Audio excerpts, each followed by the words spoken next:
Ladies and gentlemen, boys and girls, children of all ages, welcome to Robert Sports. I'm your host, Robert. All right, CFL Week 13. Oh boy, 2 weeks in a row going 500, give you a headache.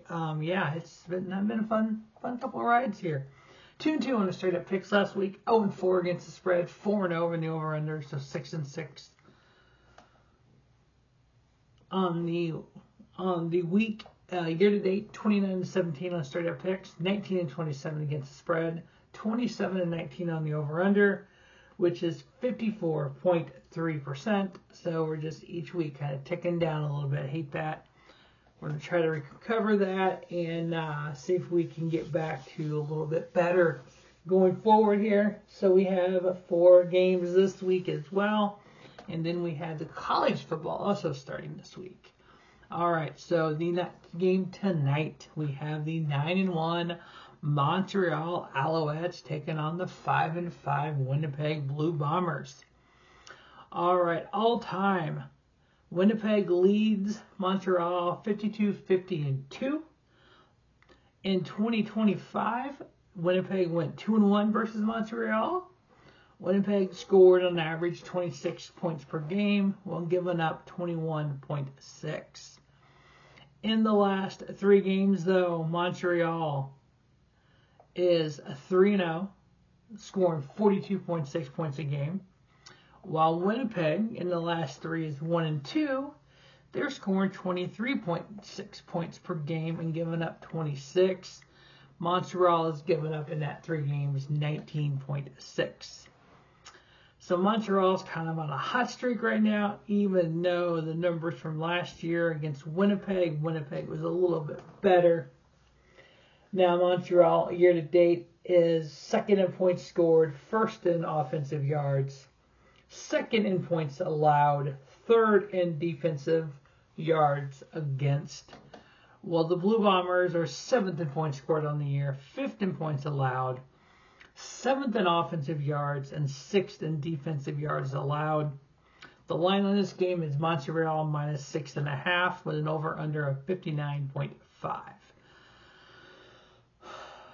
I look toward that over the average score from last year, and I look at what both teams have done in the last 3 games. So I got Montreal minus 6.5. I am taking under on that 59.5. Next up, overall score isn't great, but I think it's going to be a pretty good game. We have the 4-7 Hamilton Tiger Cats taking on the 4-6 Calgary Stampede. All time, Calgary leads the series 68-34.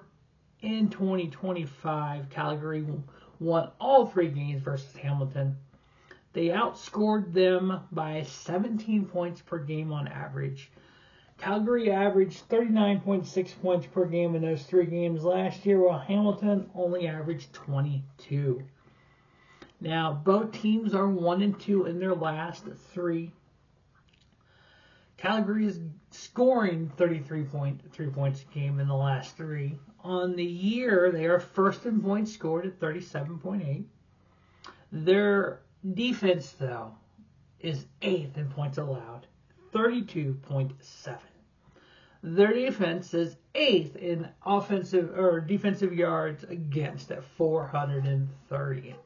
While the Tiger Cats are 8th in points scored, 6th in points allowed, 9th in offensive yards, 4th in defensive yards. The line on this game is Calgary minus 5.5. Now, I look at the last year's games. I know that doesn't always tell us the full picture of what's going on. But if you look at the last 3 games, Calgary is outscoring their opponent 33-27 on average, while Hamilton is getting outscored 28-23 on average. So Calgary minus 5.5. I am taking over on the 59.5 based on those numbers from last year, those 3 games, the 39 points by Calgary and the 22 points by Hamilton. The Toronto Argonauts, 5-5, taking on the 6-4 Saskatchewan Rough Riders. If you look at the all-time record with these two teams, Saskatchewan is 52-48-1. In 2025, Saskatchewan was 2-0. They outscored Toronto 33-25 in those two games on average. Now, in week 4, they played this year. Toronto won 40-34.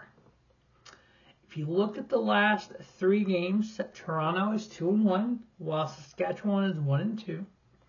If you look at the year as a picture, Saskatchewan is 5th in yards scored, 15 yards allowed against, 3rd in points scored, 4th in points allowed.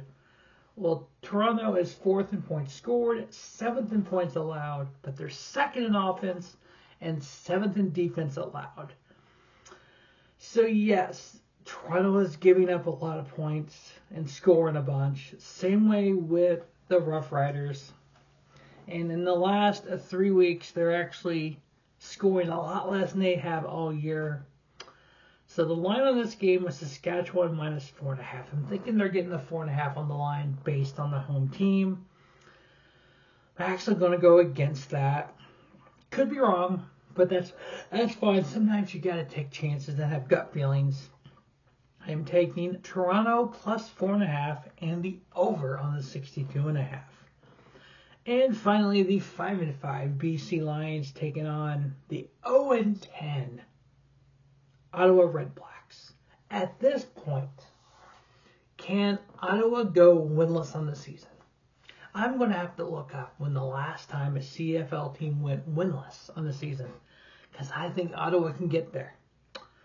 BC, 6th in points scored, 3rd in points allowed, while Ottawa, 9th in points scored, 9th in points allowed, 9th in defensive yards allowed, 8th in offense, while BC scoring the 6th most points. They give up the 3rd fewest points. They have the 3rd most yards. They have the fewest yards against. They are number 1 there. They are 3-0 in their last 3 games. All time, BC is 14-7 versus Ottawa. Last year, they actually tied 1-1 in the 2 games. BC scored 35 points a game on average, while Ottawa scored 30.5. I am going to go against Ottawa until they show something different here. BC minus 6.5.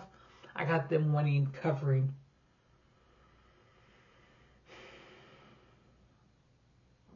I'm going under on the 60.5.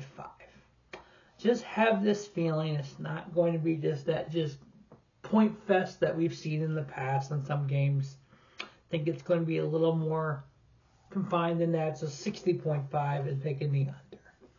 So as a recap here, we got Montreal minus 6.5, under on the 59.5. Calgary minus 5.5, over on the 59.5. Toronto plus 4.5, over on the 62.5. BC minus 6.5 and under on the 60.5. As always, thanks for watching Robert Sports Show. That is CFL week number 13. Have a wonderful day. You know what? Have a spiffy day. Robert Sports Show, your YouTube leader in sports talk content.